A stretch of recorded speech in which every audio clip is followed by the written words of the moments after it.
El aire en el salón privado del restaurante El Confidente en Madrid era espeso, tan pesado como los cortinajes de terciopelo que ahogaban cualquier sonido del mundo exterior.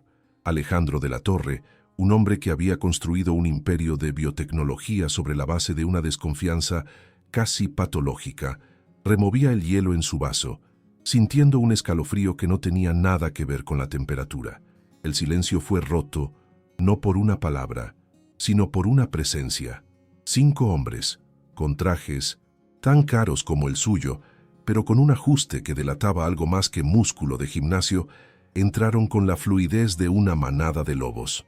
No hubo una amenaza verbal, solo un cambio en la presión del aire, una certeza helada de que su fortaleza de dinero y poder acababa de ser violada de la forma más brutal y silenciosa posible, mientras su único guardaespaldas era neutralizado en el pasillo con una eficiencia aterradora. Si esta historia ya te atrapó desde el inicio, por favor, regálanos un me gusta para que el algoritmo nos eche la mano y podamos llegar a más personas. Que Dios te bendiga abundantemente a ti y a tu familia. Estamos con el sueño de alcanzar los 1000 suscriptores. Ya casi lo logramos, nos falta bien poquito.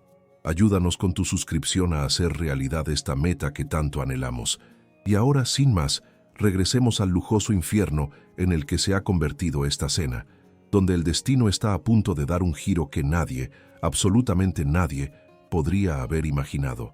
La noche apenas comienza, y la tensión se puede cortar con un cuchillo, así que no te despegues ni un segundo de lo que está por suceder. Alejandro, el titán de la industria acostumbrado a doblegar voluntades con una sola llamada, sintió el ácido sabor de la impotencia subir por su garganta. Estaba atrapado, rodeado. Su traje de miles de euros de repente se sentía como un disfraz inútil, una armadura de tela que no podía detener la violencia que se cernía sobre él. Sus ojos, que normalmente analizaban gráficos y contratos con una frialdad calculadora, ahora reflejaban el terror puro de un animal enjaulado. Toda su vida había sido una cuidadosa construcción de muros, de defensas financieras y legales, pero en ese instante comprendió que esos muros eran de papel. Estos hombres no querían su dinero, no en ese momento, querían su vida, su control, y él, por primera vez en décadas, no tenía absolutamente nada con qué negociar. La humillación era un veneno helado recorriendo sus venas. En ese preciso instante, la puerta se abrió con un susurro casi imperceptible y entró Lucía Moreno, la mesera. Se movía con una eficiencia silenciosa, casi fantasmal, con el cabello castaño recogido en un moño apretado y la mirada fija en la tarea de retirar los platos. Su uniforme, impecable y anónimo, la hacía parte del mobiliario, una presencia funcional diseñada para no ser notada. Para los agresores, ella era menos que un cero a la izquierda, un pequeño e irrelevante obstáculo en su operación. No vieron a la mujer, solo el uniforme. No percibieron la tensión controlada en sus hombros, ni la forma en que sus ojos, aunque bajos, registraban cada movimiento en la habitación con una precisión milimétrica. La vieron como una simple empleada, una mosca en la pared, sin imaginar que estaban cometiendo el error más grande de sus vidas. El líder del grupo, un hombre corpulento con una cicatriz que le partía la ceja, sonrió con desprecio. Para demostrar su absoluto control de la situación, agarró a Lucía por el brazo, jalándola frente a él como si fuera un escudo de carne y hueso. La tela del uniforme de ella se tensó sobre su hombro. Él se inclinó, su aliento a tabaco y arrogancia golpeando el rostro de la chica, y soltó la frase que detonaría el infierno. «Tú quietecita, muñeca, que esto no es contigo, solo es un negocio con el señor millonario». El insulto, la humillación de ser tratada como un objeto, fue la chispa. En los ojos de Lucía, algo se rompió. El miedo que se esperaba ver fue reemplazado por un vacío helado, una calma aterradora que precedía a la tormenta más violenta que aquel lujoso salón jamás presenciaría. El eco de la violencia se asentó sobre los restos de la opulencia. Cuerpos inconscientes yacían entre sillas de caoba destrozadas y fragmentos de porcelana cara. El aire, antes perfumado con el aroma de la alta cocina, ahora olía a sudor, miedo y al metálico tufillo de la sangre. Alejandro de la Torre se puso de pie, sus piernas temblaban, como las de un recién nacido. Su mirada no estaba en los hombres caídos, sino en Lucía. Ella estaba de espaldas a él, su pecho subiendo y bajando en respiraciones profundas y controladas, pero sus manos, esas manos que habían servido el vino con tanta delicadeza, temblaban incontrolablemente. La imagen de la mesera anónima se había hecho añicos, reemplazada por la de un ángel vengador, una fuerza de la naturaleza contenida en un frágil cuerpo humano. El shock de Alejandro no era solo por la violencia, sino por la revelación de que su mundo, construido sobre certezas de poder y dinero, era una mentira. Esa mentira había comenzado a forjarse hacía 15 años, en una noche lluviosa muy parecida a esta. Su esposa, Elena, había sido asesinada durante un robo que salió mal. Desde ese día, Alejandro se convenció de que la vulnerabilidad era una enfermedad y el dinero era la cura. Construyó un imperio no por codicia, sino por miedo. Cada millón en el banco era un ladrillo más en la fortaleza emocional que lo aislaba del caos del mundo. Creía firmemente que con suficiente poder podría controlar cada variable, prever cada amenaza y mantener a raya el dolor. Pero al ver a Lucía, rodeada de la carnicería que ella sola había provocado para salvarlo, comprendió con una claridad brutal que sus muros no eran más que una ilusión, una jaula dorada que lo había mantenido prisionero de su propio terror, mientras el verdadero peligro esperaba pacientemente el momento de entrar. Para Lucía, el silencio que siguió al combate fue más ensordecedor que los gritos. No sentía triunfo, sino una náusea helada que le subía desde el estómago. Cada golpe que dio, cada hueso que rompió, fue un eco de la vida que había jurado dejar atrás. El uniforme de mesera, su armadura de invisibilidad, ahora se sentía como un disfraz ridículo y manchado. Había violado su propia regla sagrada: pasar desapercibida, ser nadie. El anonimato era su santuario, y acababa de prenderle fuego.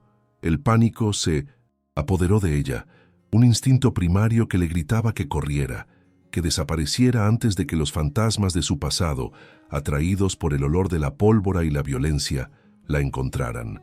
Sus ojos buscaron la salida, su cuerpo preparándose para una huida que conocía demasiado bien. Justo cuando Lucía daba el primer paso para fundirse con las sombras, la voz de Alejandro, ronca y quebrada, la detuvo en seco. «Espera». No era una orden, sino una súplica. Se acercó a ella con cautela, como si se acercara a un animal herido y peligroso. Sus ojos de multimillonario, acostumbrados a mirar al mundo desde arriba, ahora la observaban con una mezcla de asombro, gratitud y una profunda y desesperada curiosidad. Ignoró los cuerpos, el desastre, y se centró solo en ella. «Por favor, no te vayas», dijo, su voz apenas un susurro. ¿Quién eres en realidad? La pregunta quedó flotando en el aire cargado, una pregunta que iba más allá de un simple nombre, buscando la verdad detrás del enigma que acababa de salvarle la vida. La verdad de Lucía estaba enterrada en las arenas de un desierto lejano, bajo el peso de una misión que salió terriblemente mal. Había sido una de las mejores en las fuerzas especiales del ejército español, una operadora fantasma cuya vida era una secuencia de objetivos y extracciones. Pero todo cambió en una operación donde fue traicionada por sus superiores, utilizada como peón en un juego sucio de intereses corporativos y corrupción. Vio a gente inocente morir por una mentira, y sus habilidades, de las que una vez se sintió orgullosa, se convirtieron en la marca de su vergüenza. Abandonó todo, fingió su propia desaparición y buscó la expiación en la vida más simple que pudo encontrar, sirviendo mesas y limpiando las migajas de los ricos, creyendo que la monotonía podría purgar la sangre de sus manos. Al escuchar la pregunta de Alejandro, una pregunta que nadie le había hecho con genuino interés en años, el instinto de huida de Lucía vaciló. En los ojos de aquel hombre no había la lascivia o el desdén con que otros la miraban, sino una vulnerabilidad que reflejaba la suya propia. Vio el mismo miedo que ella sentía cada noche al cerrar los ojos, el terror a que el pasado viniera a cobrar sus deudas. Por un instante, Dejó de ser la operadora y él dejó de ser el millonario. Eran solo dos personas rotas, dos supervivientes atrapados en los escombros de una vida que creían segura.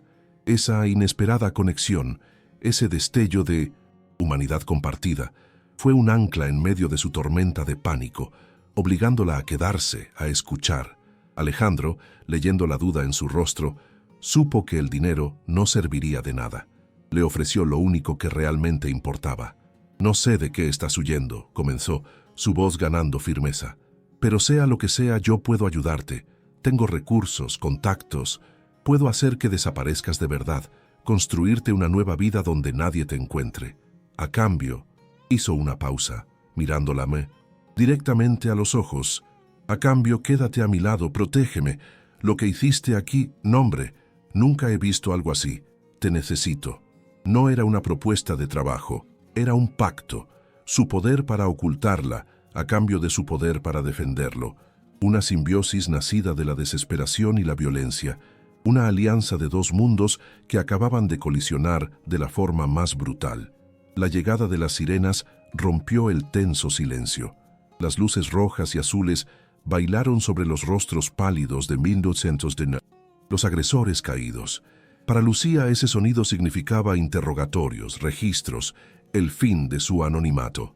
Pero antes de que pudiera entrar en pánico, Alejandro sacó su teléfono. Hizo una sola llamada, hablando en un tono bajo y autoritario. Mencionó nombres, favores, y en menos de 5 minutos, el problema burocrático se desvaneció. Los primeros policías en llegar recibieron órdenes de arriba. Fue un intento de robo fallido. Los sospechosos se resistieron. El personal está a salvo. El nombre de Lucía nunca apareció en ningún informe. Fue la primera vez que ella vio el poder de Alejandro no como una herramienta de opresión, sino como un escudo que ahora la protegía a ella. En el interior del sedán blindado que los alejaba del restaurante, el silencio era un tercer pasajero. La adrenalina había bajado, dejando paso a una tensión cargada de incertidumbre. Lucía miraba por la ventana las luces de Madrid pasar a toda velocidad, cada una de ellas un recordatorio de un mundo al que ya no pertenecía. Podía confiar en este hombre. Su vida entera le había enseñado que la gente con poder era peligrosa. Mientras tanto, Alejandro la observaba de reojo. Por primera vez en años, estaba poniendo su vida en manos de otra persona, entregando el control que tanto le había costado construir. Era un acto de fe aterrador, una apuesta contra todos sus instintos. Ambos estaban aterrados, no de los enemigos de afuera, sino de la confianza que tendrían que depositar el uno en el otro. El coche se detuvo en un semáforo en rojo. En el reflejo del cristal, Alejandro notó una fina cicatriz blanca junto al ojo de Lucía, casi invisible. Rompiendo el pesado silencio, preguntó suavemente, «¿Te dolió?». No se refería a la pelea, sino a la herida antigua, a la historia que escondía. Lucía se giró sorprendida por la intimidad de la pregunta. Sus labios, que habían estado apretados en una línea dura, se suavizaron por un instante. «Uno se acostumbra», respondió, su voz apenas audible. No fue una respuesta completa, pero fue más de lo que le había dicho a nadie en años. El semáforo cambió a verde y el coche avanzó, llevándolos juntos hacia una noche incierta, pero unidos por un primer y frágil hilo de confianza en medio de la inminente bronca que se les venía encima. Los días se convirtieron en semanas, tejiendo una nueva normalidad tan extraña como necesaria. La mansión de Alejandro, antes un mausoleo silencioso de su soledad, ahora zumbaba con una energía contenida. Se había transformado en un campo de entrenamiento y un centro de estrategia. Lucía ya no llevaba el uniforme de mesera, sino ropa táctica que se ajustaba a ella como una segunda piel. Enseñó a Alejandro a pensar no como un empresario, sino como un objetivo, a ver las amenazas en las sombras y a entender que el verdadero peligro rara vez anunciaba su llegada. Él, a su vez, le abrió las puertas a un mundo de tecnología y recursos que ella nunca imaginó, mostrándole cómo la información podía ser un arma tan letal como cualquier cuchillo. En la penumbra de su lujosa oficina, Ricardo Vargas, el rival de negocios cuya ambición era tan vasta como su falta de escrúpulos, observaba las fotos de sus hombres, golpeados y humillados, esparcidas sobre su escritorio. La rabia era una brasa ardiente en su pecho. El ataque había sido planeado con precisión militar y había fallado de forma espectacular y vergonzosa. No era solo la pérdida de la oportunidad, era la ofensa a su orgullo. Alguien se había interpuesto. No un equipo de seguridad de élite, los informes eran claros en eso, sino una simple mesera. La idea era tan absurda que se volvía una obsesión. ¿Quién era esa mujer? Vargas no era un hombre que aceptara la derrota. La veía como un simple retraso, un problema que requería una solución más definitiva. Alejandro, por primera vez en años, sentía algo parecido a la paz. La confianza era una planta que crecía lentamente en el desierto de su alma, regada por la presencia constante y silenciosa de Lucía. La veía moverse por su casa, no como una empleada, sino como una guardiana, una sombra protectora cuya competencia era tan evidente como tranquilizadora. Dejaron de hablar solo de amenazas y tácticas. En las largas noches, entre revisiones de planos y sistemas de seguridad, él le habló de Elena, su difunta esposa, no con el dolor agudo de antes, sino con una melancolía serena. Ella, a su vez, le compartió fragmentos de su niñez en un pueblo pequeño, de los olores del campo y los sueños simples que había tenido antes de que el ejército la reclamara. Mientras tanto, la obsesión de Vargas crecía. Puso a sus mejores hombres a cavar en el pasado de Lucía Moreno, pero era como intentar agarrar humo. No había registros, no había historial, no había nada después de que se uniera al ejército. Su expediente militar estaba clasificado, redactado, un muro de burocracia impenetrable. Cada callejón sin salida solo alimentaba la furia de Vargas. Estaba convencido de que ella era la llave para quebrar a Alejandro. Si podía eliminarla, de la Torre volvería a ser el hombre asustado y aislado que era antes. Una presa fácil. La cacería se volvió personal. No solo quería a Alejandro, ahora quería destruir a la mujer que se atrevió a desafiarlo.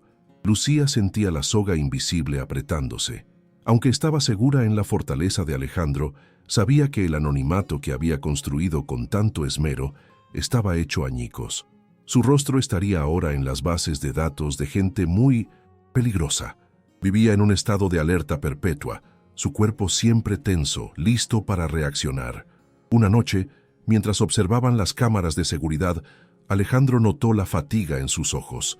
«No puedes cargar con esto sola, Lucía», le dijo suavemente. Ella simplemente asintió, pero ambos sabían que su instinto siempre sería el de la loba solitaria, el de proteger a los demás, alejándose. Era una batalla interna tan agotadora como cualquier combate físico, el miedo a que su pasado tóxico salpicara a la única persona que había empezado a importarle. Finalmente, Vargas encontró una fisura, una pequeña, casi insignificante. Un antiguo compañero de armas de Lucía, un hombre consumido por las deudas y el alcohol, fue localizado en un bar de mala muerte. Por una cantidad de dinero que le pareció una fortuna, el hombre habló. No sabía mucho, pero mencionó un nombre, el del pequeño pueblo en Extremadura, del que Lucía a veces hablaba con nostalgia en las noches de insomnio en el 1900. Desierto. Era todo lo que Vargas necesitaba. La presa tenía un origen, tenía raíces, y las raíces, sabía Vargas con una sonrisa cruel, eran el punto más fácil para envenenar a un árbol. La tranquilidad del pequeño pueblo de La Fuente se rompió con la llegada de dos coches negros de cristales tintados. Se movieron por las calles empedradas con la sutileza de un tiburón en una pecera. En una pequeña casa encalada, con geranios en las ventanas, vivían los padres de Lucía, Javier y Sofía. Un carpintero jubilado y una maestra retirada, cuya única preocupación era la salud de sus rosales y la misteriosa ausencia de su hija, a quien creían trabajando en el extranjero para una ONG. Eran gente buena, simple, cuyo mundo estaba a punto de ser invadido por una maldad que no podían ni comprender, la antítesis perfecta de la vida que su hija había sido forzada a vivir. El teléfono de Lucía sonó, un número desconocido. Al contestar, solo escuchó el sonido de una respiración antes de que una voz fría y metálica dijera su verdadero nombre, el que no había oído en años. El hielo se extendió por sus venas. La voz continuó, describiendo con detalle la casa de sus padres, el color de los geranios en la ventana, la marca del té que su madre estaba bebiendo en ese preciso instante. El pánico, un monstruo que había mantenido encadenado, rugió dentro de ella. Luego llegó la imagen a su celular. Sus padres, sentados en su propio sofá, amordazados, con los ojos llenos de un terror mudo. El mensaje era inequívoco. Un almacén en las afueras de la ciudad. Muelle 7. Ven sola, fantasma, dijo la voz de Vargas, saboreando cada palabra. Si veo a tu nuevo jefe, o a un solo policía, tu querida mamá será la primera en recordar por qué la gente como nosotros no tiene familia. El mundo de Lucía se redujo a ese solo punto de terror. Su entrenamiento, su lógica, su control, todo se evaporó, reemplazado por el instinto más primario: proteger a su sangre. El plan de Vargas había funcionado a 1900. La perfección. Había encontrado la única grieta en su armadura y ahora la estaba abriendo sin piedad, sabiendo que la haría sangrar hasta el final. Su primera reacción fue la que Vargas esperaba, la del lobo solitario. Planeó irse en silencio, en la oscuridad de la noche, sin decirle nada a Alejandro. Era su problema, su pasado, su culpa. No iba a permitir que él pagara el precio. Empacó una pequeña mochila con lo esencial: un arma, cuchillos, equipo de comunicación mínimo. Cada movimiento era preciso, automático, el de una operadora preparándose para su última misión. Pero al pasar por el estudio de Alejandro, vio la luz encendida. Él estaba allí, de espaldas a ella, estudiando un mapa en una pantalla gigante. Por un instante, una duda dolorosa la asaltó. ¿Realmente podía hacerlo sola? Cuando se dirigía a la salida, una voz la detuvo. «Ni se te ocurra». Alejandro se giró. Su rostro no mostraba ira, sino una decepción profunda. En la pantalla detrás de él no había un mapa, sino una imagen satelital en tiempo real del almacén del Muelle 7. «Creí que ya habíamos superado esto», dijo, su voz tranquila pero con un filo de acero. «Creí que éramos un equipo. ¿O todo eso fue mentira?» Lucía se quedó helada, atrapada en su propio sigilo. El hombre que había prometido proteger la conocía mejor de lo que ella pensaba. La había estado vigilando, no por desconfianza, sino por preocupación. «Es mi familia, Alejandro, mi bronca», replicó ella, su voz temblando por primera vez. «No, puedes venir, te matarán». Alejandro caminó hacia ella, cerrando la distancia entre ellos. Puso sus manos sobre sus hombros, forzándola a mirarlo a los ojos. «Mi esposa murió porque yo era un cobarde que pensaba que el dinero podía protegerme. No cometeré ese mismo error. Tu familia es ahora mi familia, y nadie se mete con mi familia. No voy a esconderme detrás de ti, Lucía. Voy a luchar a tu lado, no como tu jefe, sino como tu compañero». La sinceridad en sus ojos desarmó la muralla que ella había levantado.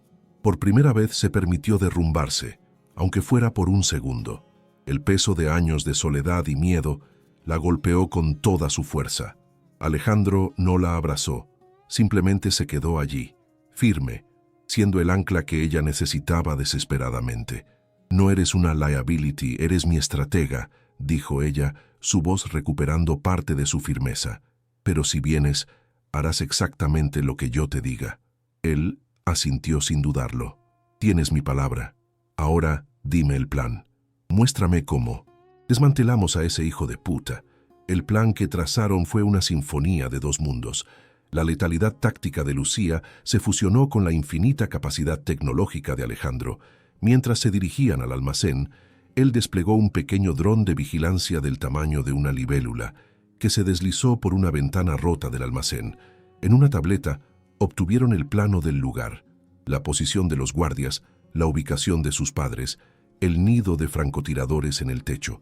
Alejandro estableció un canal de comunicación encriptado, convirtiéndose en sus ojos y oídos, su hombre en la silla. Él controlaría el tablero de ajedrez, ella sería la pieza que derribaría al rey. Llegaron bajo el manto de una noche sin luna. El almacén se alzaba como un esqueleto de metal oxidado contra el cielo contaminado de la ciudad. El aire olía a salitre y a podredumbre industrial. Lucía se movió primero, una sombra entre las sombras. Cada instrucción de Alejandro susurraba en su oído. 2 guardias, a tu izquierda detrás de los contenedores. No te han visto. Ella se deslizó por detrás y con 2 movimientos fluidos y silenciosos, los hombres cayeron sin hacer un solo ruido. Era una danza macabra, una coreografía de violencia precisa y controlada. Entraron por una escotilla de mantenimiento lateral. El interior del almacén era una caverna llena de maquinaria pesada y cajas apiladas, creando un laberinto de escondites y puntos ciegos. Vargas está en la oficina de arriba, con 2 hombres. Tus padres están en el centro, atados a una viga. Hay al menos 6 hombres más patrullando el piso, informó Alejandro en voz baja, su voz una presencia tranquilizadora en el caos. Lucía asintió en la oscuridad, su cuerpo moviéndose con una confianza que provenía de saber que no estaba sola. La confianza de Alejandro en ella le daba fuerza, y su presencia le daba a él un coraje que nunca supo que tenía. La primera confrontación fue inevitable. Un guardia la descubrió al doblar una esquina. Antes de que pudiera levantar su rifle, Lucía ya estaba sobre él. La lucha fue corta, brutal y silenciosa, pero el ruido sordo del cuerpo al caer alertó a los demás. De repente, el almacén se llenó de gritos y del sonido de botas corriendo sobre el concreto. Las luces se encendieron cegándolos por un instante. «Están aquí, encuéntrenlos», rugió la voz de Vargas desde un altavoz. La trampa se había cerrado. Estaban expuestos. «A la derecha, detrás de esa prensa hidráulica», gritó Alejandro, guiándola mientras las primeras balas comenzaban a volar, arrancando chispas del metal a su alrededor. Se refugiaron detrás de la maquinaria pesada, el aire vibrando con el estruendo de los disparos. Estaban inmovilizados, superados en número. Por un momento, la desesperación amenazó con instalarse. Podían oír las voces de los hombres de Vargas acercándose, rodeándolos. Lucía preparó su arma, su rostro una máscara de concentración letal, pero sabía que las probabilidades estaban en su contra. Fue en ese infierno de ruido y peligro, con las balas rebotando a centímetros de sus cabezas, que Alejandro se inclinó hacia ella. Su rostro estaba pálido por el miedo, pero sus ojos ardían con una nueva y feroz determinación. «¡Lucía!», gritó por encima del estruendo. «He pasado la mitad de mi vida construyendo muros para sentirme seguro. Muros de dinero, de abogados, de miedo, y todo era una mentira». La miró, y en medio del caos, el mundo pareció detenerse. «Tú me mostraste que la verdadera seguridad es tener a alguien que luche a tu lado, alguien por quien valga la pena luchar». Justo en ese instante, a través del hueco en la maquinaria, Alejandro vio un punto rojo, el láser de un francotirador, posarse en el centro del pecho de Lucía. No hubo tiempo para pensar. No hubo análisis de riesgo ni cálculo de probabilidades. Solo hubo instinto. Con un grito, la empujó con toda su fuerza, interponiendo su propio cuerpo en la trayectoria de la bala. El impacto lo lanzó hacia atrás, un dolor agudo y ardiente explotando en su hombro. El muro final, el de su propio miedo a morir, se había derrumbado en un acto de sacrificio puro. Al ver a Alejandro caer, algo se rompió dentro de Lucía. El miedo por sus padres, la tensión de la misión, todo se evaporó, reemplazado por una furia helada y cristalina. Ya no era una operación, era una venganza. El depredador que había mantenido encadenado durante años fue liberado, pero esta vez no estaba ciego. Estaba enfocado, cada movimiento imbuido de un propósito devastador. Se levantó de su cobertura, no como un objetivo, sino como una parca. El combate que siguió no fue una pelea, fue una cosecha. Se movió a través de las sombras y la luz intermitente como un fantasma vengador. Los hombres de Vargas, que momentos antes se sentían cazadores, ahora eran la presa. Los eliminó uno por uno con una eficiencia aterradora, usando su propio entorno en su contra. Un contenedor que caía, una cadena que se soltaba, el destello de Mintusetu, un cuchillo en la oscuridad. El sonido de los disparos se fue apagando. reemplazado por gritos ahogados y el silencio de la muerte. La balanza de poder no solo se había nivelado, se había hecho añicos a su favor. Vargas observaba desde la seguridad de su oficina, su rostro pasando de la arrogancia al pánico. Vio a su pequeño ejército ser desmantelado por una sola mujer y supo que había perdido. Trató de usar a los padres de Lucía como último escudo, pero ya era tarde. Ella irrumpió en la oficina como una fuerza de la naturaleza, desarmándolo antes de que pudiera siquiera apuntar su arma. Lo dejó inconsciente, pero vivo.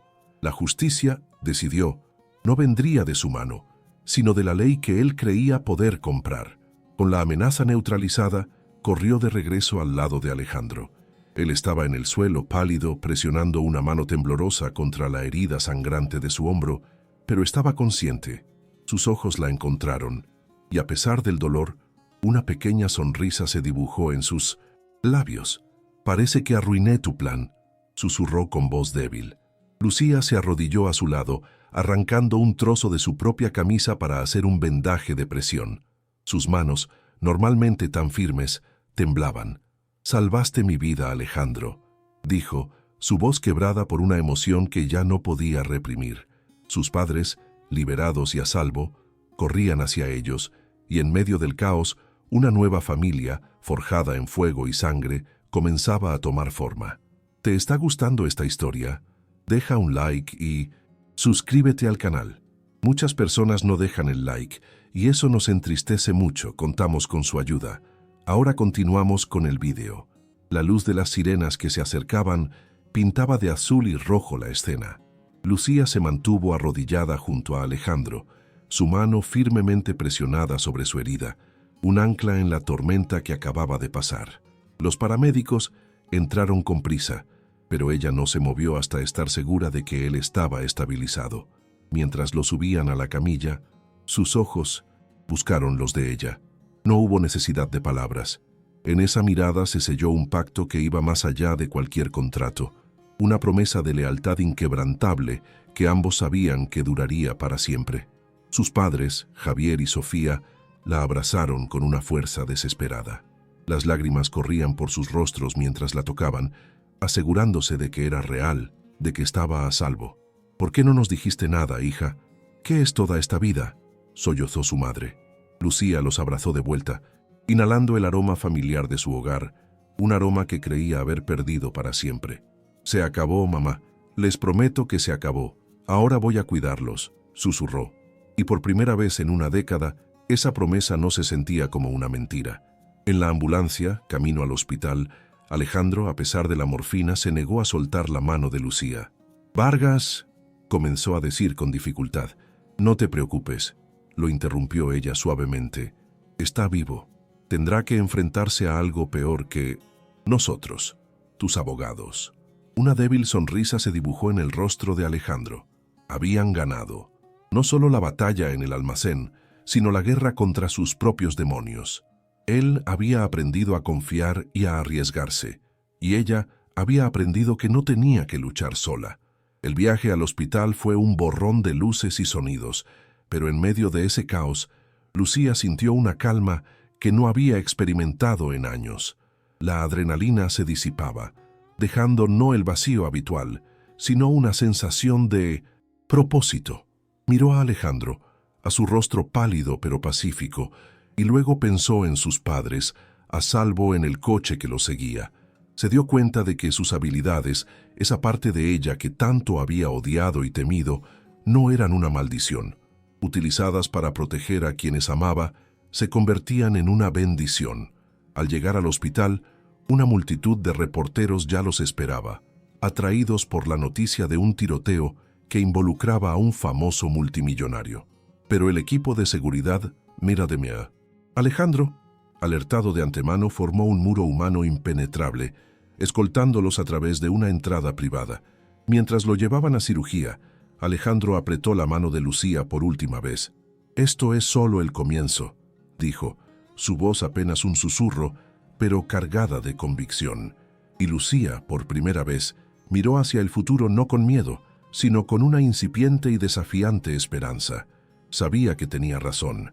2 años después, El sol de Madrid se derramaba a través de los ventanales de un edificio de cristal y acero, la sede de la Torre Moreno Global Security. El nombre mismo era una declaración, una fusión de mundos que antes parecían irreconciliables. Alejandro, con una apenas perceptible cicatriz en el hombro, oculta bajo un traje impecable, ya no tenía esa mirada tensa y acosada del pasado.